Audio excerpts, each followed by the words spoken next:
Hola amigos, yo soy León Forte, he sido profesor de inglés y español por casi 10 años, soy traductor e intérprete en temas especializados y también soy políglota. En este video te voy a dar 5 tips para pensar en inglés y dejar de traducir en tu mente. Porque para hacer traducción o interpretación, es decir, manejar los términos de ambas lenguas al mismo tiempo, se requiere un nivel muy avanzado. A mí me tomó años dominar esta técnica cuando comencé a trabajar como intérprete, es decir, ya trabajaba como profesor y traductor, pero me costó bastante trabajo dominar la técnica de interpretación. Para quienes no sepan qué es un intérprete, es alguien que realiza traducción de lengua oral o de señas en tiempo real. In a way that is constructive. 在这样的基础上，我们建立了广泛的 Para comenzar a hablar una lengua extranjera tienes que dejar de pensar en tu lengua materna. Tip número 1. Si quieres tener resultados significativos, tienes que garantizar al menos 3 meses de una exposición y estudio constante de la lengua. Y con estudio me refiero a un programa pedagógico y con exposición me refiero a cierta inmersión que tiene que ver con leer libros, escuchar canciones, escribir, hablar con nativos, etc.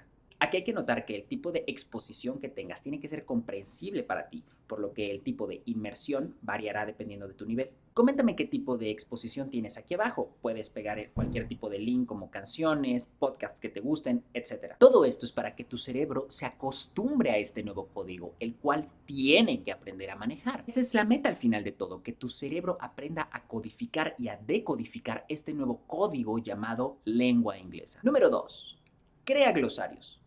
El proceso es más o menos el siguiente. Cada vez que te encuentres con una nueva palabra en un libro, una canción, una película, en tu clase de inglés, en algún artículo que estés leyendo o cuando necesites decir una nueva palabra y la busques en el diccionario, ingrésala en un glosario que esté al final de tu cuaderno de inglés o en alguna libreta especial para eso. Y dependiendo de tu nivel puedes intentar diferentes estrategias. Puedes copiar oraciones del diccionario, puedes crear tus propias oraciones con esas palabras. Puedes dividir los glosarios en sustantivos, verbos, adjetivos, puedes dividirlos en campos semánticos, etc. El punto es que te sientas cómodo y seas capaz de recordar la palabra y cómo usarla. Yo, por ejemplo, tengo mis glosarios divididos en todos los temas que me ha tocado trabajar. Medicina, temas legales, contaduría, geología, cocina, entre otras. Pero en francés, italiano y alemán tengo estrategias diferentes para formar mis glosarios porque mi nivel es más bajo. Por último, repasa tus glosarios cada cierto tiempo, recuerda el contexto en el que viste esa nueva palabra o la necesitaste usar y forma nuevas oraciones con ella. Número 3.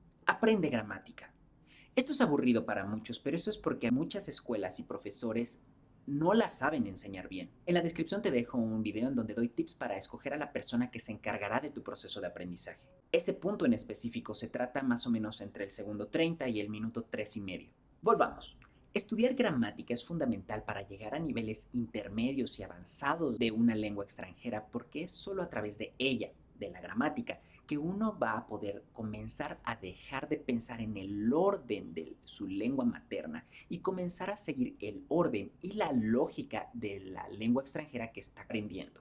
Por ejemplo, supongo que tú sabes cómo se dice la casa azul en inglés, the blue house. Aquí el orden del español no es el mismo que el del inglés porque el adjetivo, o sea, la palabra que califica, va primero y el sustantivo, o sea, la palabra que nombra un objeto, persona o entidad, va después.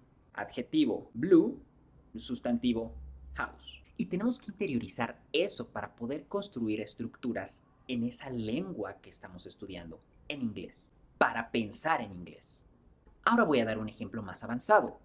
¿Cómo se dice ahorré algo de dinero para que fuéramos de vacaciones? I saved some money for us to go on vacation. Para poder producir esta oración hay que entender que el sujeto tiene un propósito en su acción y es lograr que la entidad o persona que mencionamos después resulte teniendo otra acción.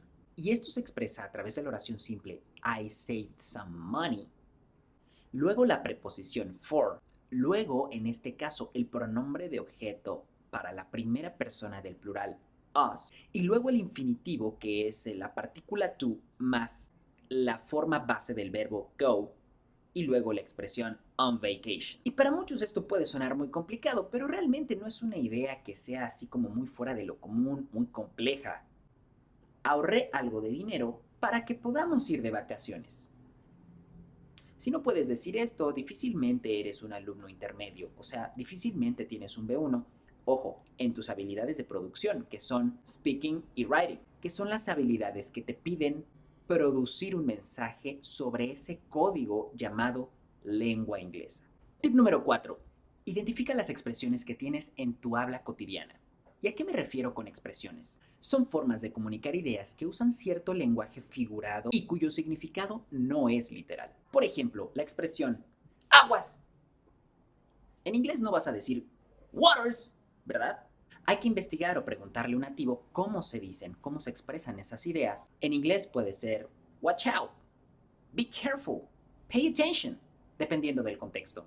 Y cada vez que las digas en español, trata de recordar cómo se dicen en inglés y así vas a ir incorporando poco a poco en tu sistema las formas de expresar tus ideas en este nuevo código llamado lengua inglesa. Y así tu pensamiento cada vez va a ser más natural. Número 5. Narra las cosas que haces en tu día a día o crea situaciones imaginarias en las que hablas y te expresas como personajes de esas situaciones. Por ejemplo, aquí yo podría decir, here I am in my living room creating a video about learning how to think in English, and I think I have work in like 40 or 50 minutes, and I hope that this video helps you out, and wow, this camera really works good. Or I don't know, what do you think? Is the image good? What do you think about the lighting? Como pudieron ver, aparte de narrar lo que estaba haciendo, empecé a expresarles cosas a ustedes, preguntarles cosas, aunque obviamente no me van a contestar, pero es parte de recrear estas situaciones imaginarias, ¿no? En las que hay una interacción con otra persona, se les preguntan cosas, hay una retroalimentación de parte de la otra persona, porque al final es lo que se va a hacer con la lengua. Y es como, digamos, una práctica de ello. Este es el momento en el que tienes que poner en práctica los 4 primeros tips. La constancia. Tienes que hacerlo diario. Tu nuevo vocabulario, tus nuevas estructuras gramaticales y tus nuevas expresiones.